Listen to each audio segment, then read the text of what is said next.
The foster care system in Missouri is busting at the seams in part due to the growing opioid epidemic. In 2008, there were 14,500 children in the foster care system. Today, that number stands at a little more than 20,000. In the last decade, the number of foster children in the system has gone up more than fourfold in Boone County. In fiscal year 2008, there were 97 children in the system.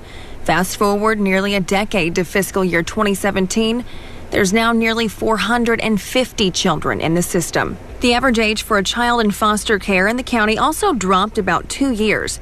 It's now about 9.5 years old on average. That's according to the Missouri Department of Social Services. And I could hear my grandson yelling, "Mommy falled, mommy get up, mommy get up." Krista Harmon's daughter overdosed on heroin in front of her young son at their home. She was revived with 2 doses of Narcan. However, now Harmon's 3.5-year-old grandson is her foster child.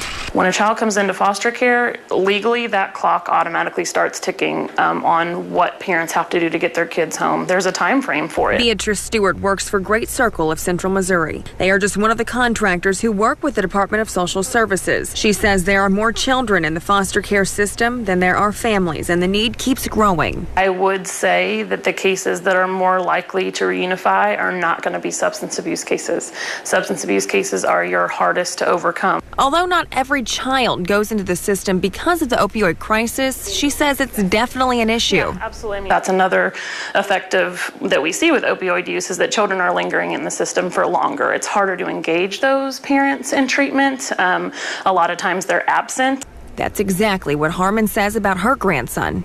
He'll say, "I miss my mommy. When's my mommy coming home?" And I always answer, "As soon as she can come home." Not every child gets to be with a grandparent as their foster parent.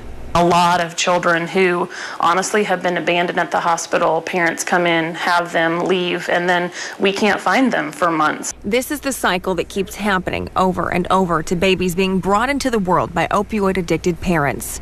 From that point on, people like Beatrice with Great Circle work tirelessly to get the child in a home. The need to get opioids off the street has the attention of the highest-ranking officials in our state and nation. Of course, President Trump has already declared the opioid epidemic a public health emergency.